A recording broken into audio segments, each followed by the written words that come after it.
Good afternoon. We're back. Thursday, October the 3rd, 2024, another Golden V podcast Facebook Live. Giulio Caravatta's back for another episode to talk with us about the BC Lions. Now, if you watched the game last week like I did, and you went to bed after three quarters because you're exhausted, you woke up the next morning with a different result than you expected. Let's start there. What do you think about that Hamilton game last week? Well, I think it was really the tale of two halves, really, wasn't it? The way the Lions started out, they looked very good early on, and defensively, they really held Hamilton and Bo Levi Mitchell to virtually, they were under 100 yards in offense, and I think they had 3 first downs the entire half. And the Lions, I thought, at the time, I thought to myself, what they left some points on the field. Like they early on, like that one drop to Kieran Poussaint down by the goal line that would have given him a 1st and 10. Yeah. Or 1st and goal inside the 5-yard line was critical. All those little things, right, that happen, and I talked to Nathan Rourke about this today,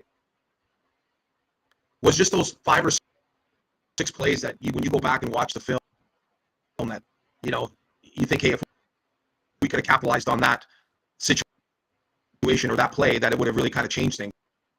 And, but that's, you could, if and but and yourself all over the place with this team. The bottom line is they're just not able to make a play when they need to. Whether it's offensively or defensively or special teams, they just cannot find a way to help themselves out. And that's what happens when you start to struggle. You start to question yourself. You start to think about things. You start to overthink about things, and that to me is where this team is at. You watch the games like I watched the games. This game, the 2 games that they played back to back against Ottawa and Montreal, you thought, oh my God, like this is the team, right? Then all of a sudden you see the last 2 weeks, you think, what is happening? And it's all confidence. They really just are really questioning themselves and struggling to get over themselves, and that's a problem. Well, it is, and I was actually just listening to First and Now yesterday with Matt Baker and Nick Kozlowski too, Giulio, and I heard Rick Campbell's press conference from yesterday. We could talk a little bit more about Rick, but Nathan Rourke is back in, so I think people will question that. I was a little surprised. Mm-hmm. I don't think Nathan can handle it, but I see some parallels here too that I want to talk about after that. But what do you think about Nathan coming back for this week? Well, I think making the decision that it's Nathan's job going forward is building that continuity, right? Like, this has been a real unusual year with all of that stuff. Like, I don't think in all my years, you can think about a scenario. One similar would obviously be Casey Printers and Dave Dickinson, but one of them wasn't dropped in the lap of the team midway through the year, right? So the thing about Nathan, I think too, is he's a very competitive young man who wants to be successful. And right now, I find that he's just to me, he's trying almost too hard. He wants things to happen, and it's just like a goal scorer in hockey, or when you start to squeeze this a little bit tighter, you're trying so hard to make things happen that it just doesn't happen, and then you get frustrated that it's not happening. So, Nathan, given the contract, given everything, Nathan is the quarterback here going forward. Now, we can have a separate discussion about that, but the reality is that the contract that they've offered him, this is going to be Nathan's team. And the way that Vernon's handled all of this is, I think it speaks, one, to how professional he is and his character as a human. Like, his concern is winning. Yeah. He wants to win, and whether it's him or whether it's Nathan or whatever, they want to win, and he'll do whatever role is required. So that's a positive. But at the same time, Rick's got to realize that we're getting down to crunch time here, right? It's, if they don't win this game, I think personally, if all bets are off, and if he struggles, then you have to take a good hard look at that, because Vernon, it has the ability, and has shown that he can go into games and dominate. So, that those decisions are happening way above my pay grade, but it'll be interesting to see what happens after this game if the Lions lose. Well, it is, right? And it's like, that's one of the next questions. And I was going to say, add one comment. My comment was, I remember 2 years ago when Vernon came in and Nathan was here, and Nathan was awesome to start the season. And you can talk about starting training camp as the guy, or starting training camp with the coaching staff, understanding the system, understanding the place. Vernon came in mid-season and I don't remember if he was in the same situation, but it seemed kind of the same. Because Nathan now it's flipped on its head, right? Nathan was hurt and was going to be hurt for an extended period. Like, he had that Liz Frank got fracture in his ankle or his foot, and was going to be out for a couple of months. Yeah, so that, given that scenario, that they're, this was, Vernon was going to be out for a couple of weeks, maybe 3 weeks at the most, and all of that stuff started to happen. But, the reality is this. Right. That situation has played itself out, right? Like, it is what it is. And so, but more importantly now, this team has to find a way to win a game.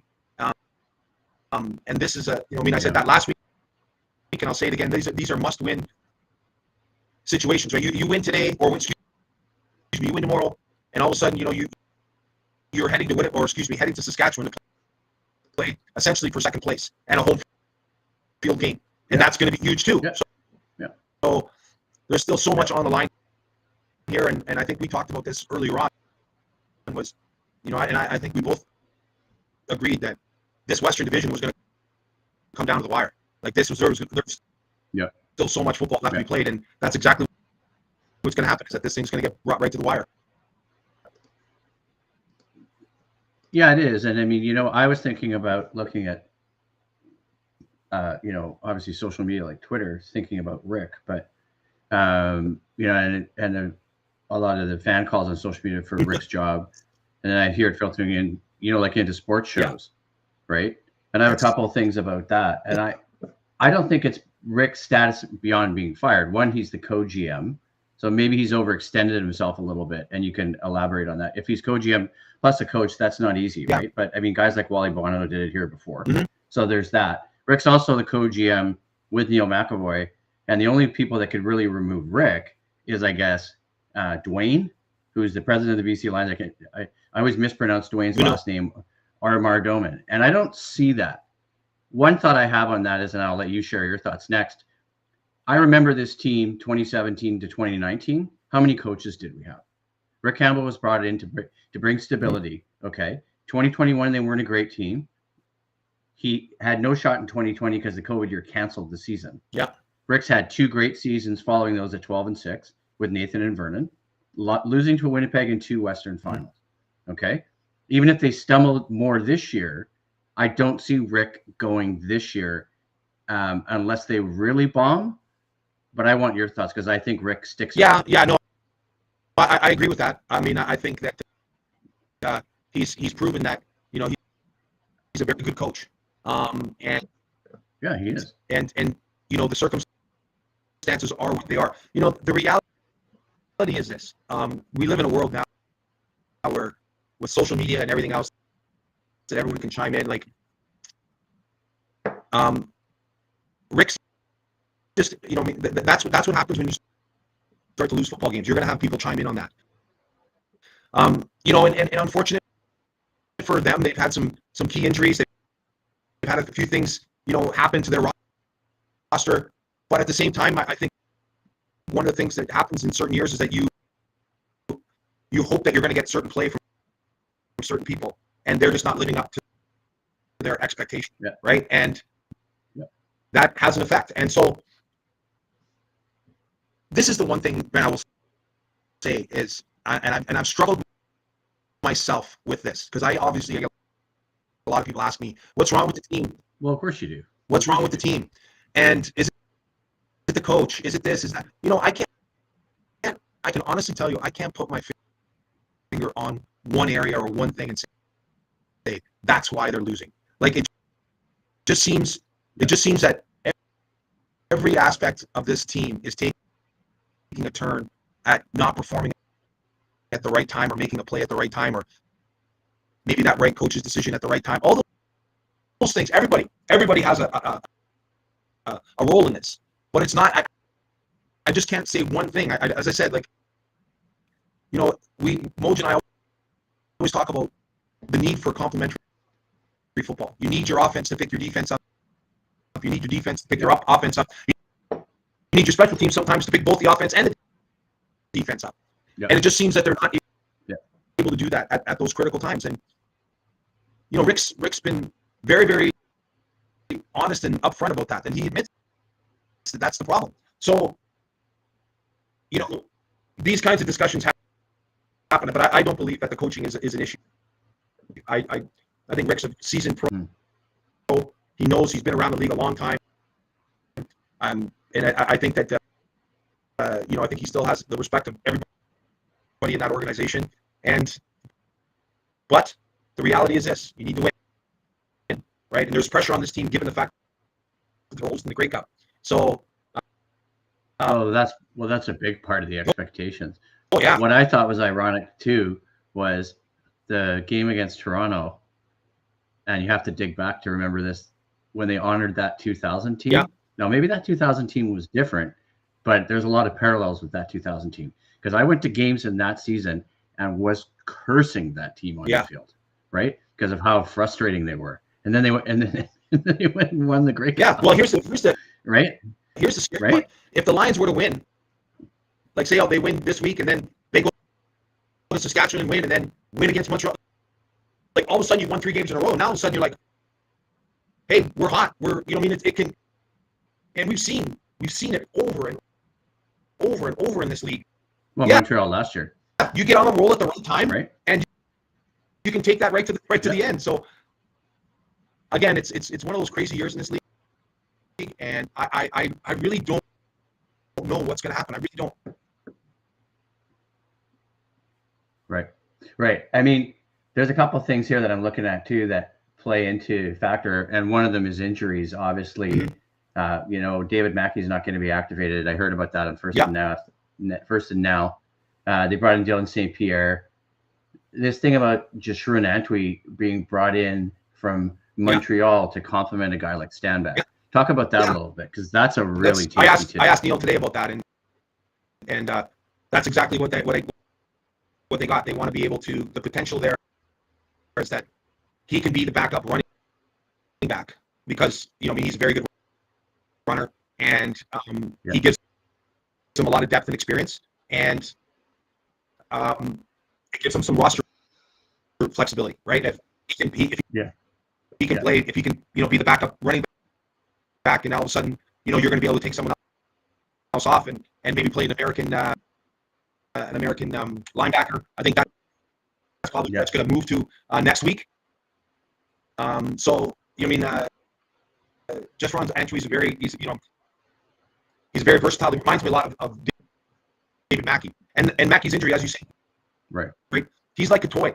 You don't look at his statistics and say, oh, you know, how big a part is he of the well, they're both those guys are big, big parts of the offense, and when you lose them, it has a real big trickle down effect. And so for both of those guys, it's you know, been a bit of an issue because they've both been hurt, right? And obviously, you know, losing Javon Couture too is another you know, another loss that really hurts this team, because he plays such a critical role in that offense. Well, that's the thing, right? And if you're a casual fan and you don't watch the game, have played the game, analyze the game, call the game, you don't see that kind of stuff, right? And I was thinking that about Couture. I'm just looking at Matt's injury report that Matt Baker sent out yesterday. Couture is out. Keontae Evans could be out. McKinnis is available. Just looking at their practice. Yeah, he practiced yesterday.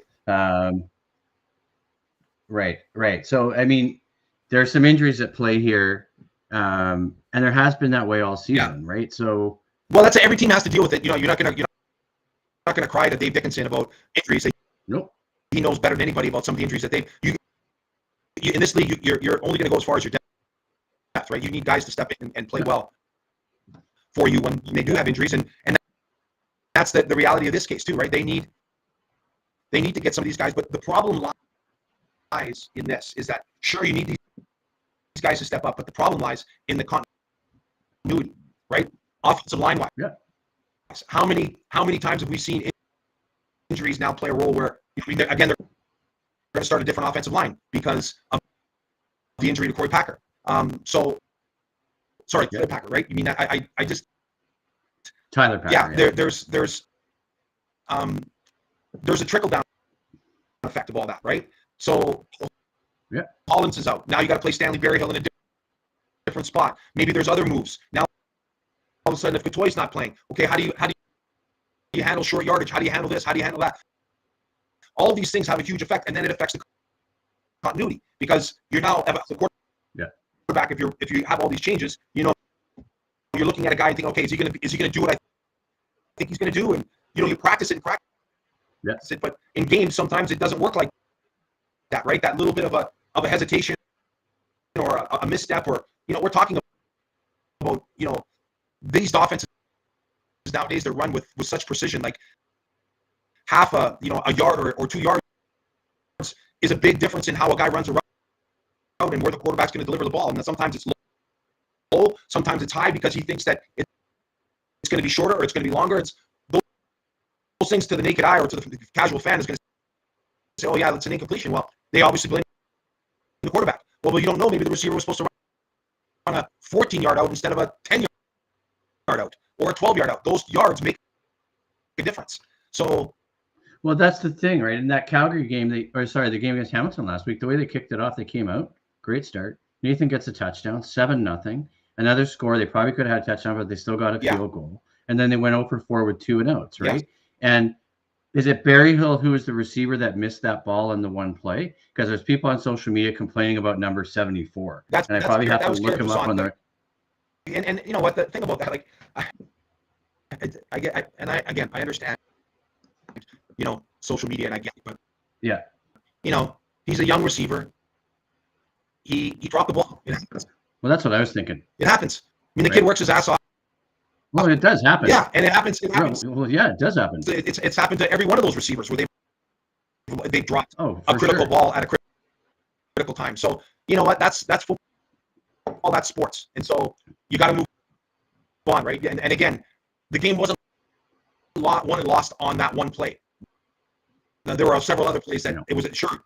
No. Would it have made a difference at that time? Yeah, but in the end, there was a whole bunch of other things that happened that led to the outcome of that game as well.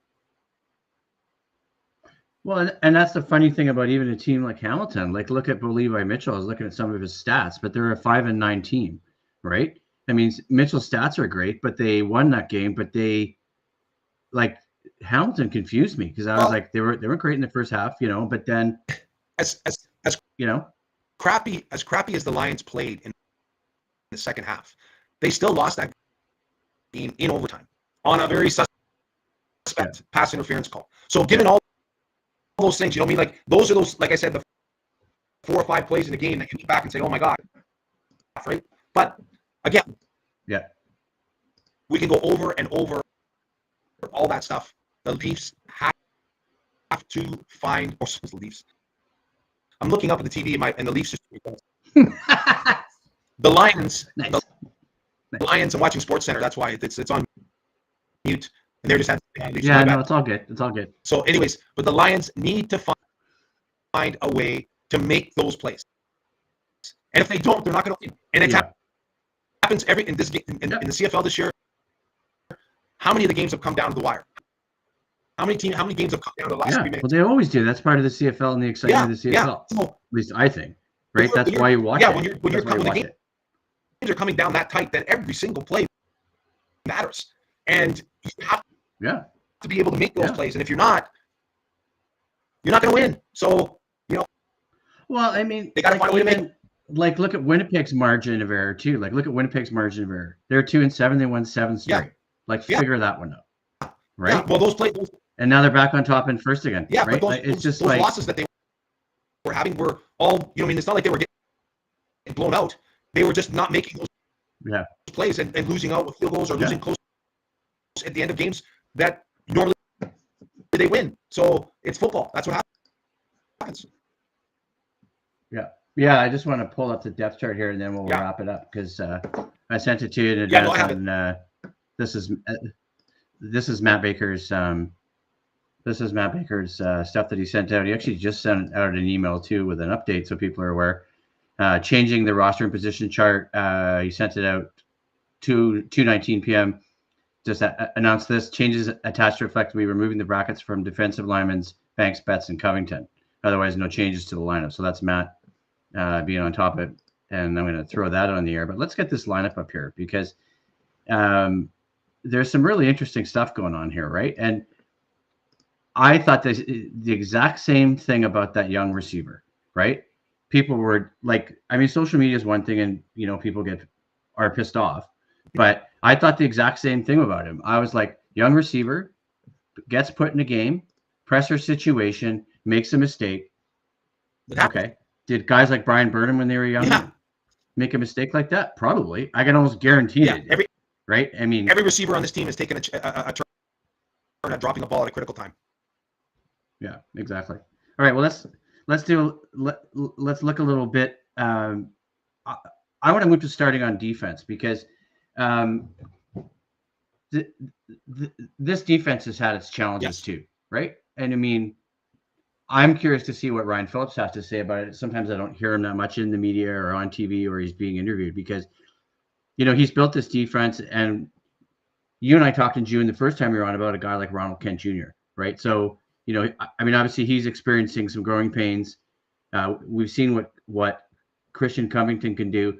What are your thoughts on this defense heading into Calgary? Because I'm curious about that as well. Well, that was, I think, probably for me, that was probably the biggest disappointment, I think, especially in the second half, was they just weren't able to generate any pressure.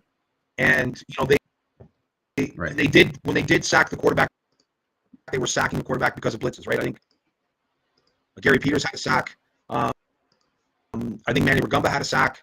I'm not 100% sure. It was Rugamba, and I know Covington had one as well. But you know what I'm saying? Like, that was to me the thing in the second half, that this team, it's all won and lost in the line of scrimmage.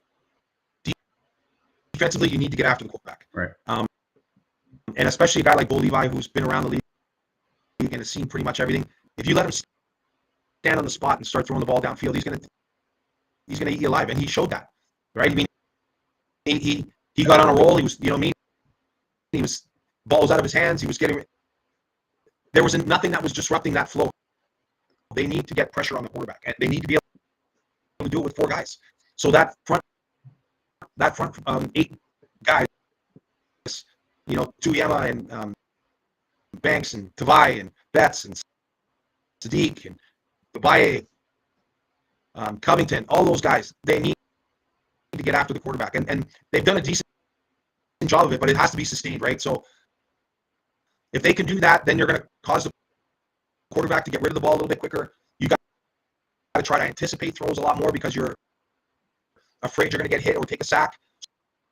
So you get rid of the ball before you're kind of ready. And Jake's a lot similar to Bo Levi, in the sense that, Dave Dickinson's one of those guys, he's going to make a read and he's going to dump it down.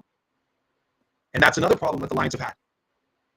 I mean, you get into 2nd and 10, you dump it down to the running back out of the backfield, and the running back's getting, 12 yards and getting a first down. You can't allow those kinds of conversions, right? That's where the defense gets themselves in trouble. When they have opportunities to get themselves off the field, they're not taking them. Like a team, when they go 1st and 20, and there was a couple of those scenarios. You can't allow them to convert on those, right? And so, they give up 15 yards on 1st down, and all of a sudden now it's 2nd and 5, and now they're moving the sticks. You just can't allow that. And that's what's hurt them, is that they just can't find a way off the field when they really need to. So that, again, is going to be a big factor in tomorrow's game. All right. Well, thanks for doing this, Giulio. I think we're going to wrap it up there. I appreciate all the time, no problem, buddy. as always. Appreciate it. And all the commentary. And just want to take the opportunity here to plug the podcast, facebook.com/Golden View Podcast, goldenviewpodcast.ca. Find us on email at info@goldenview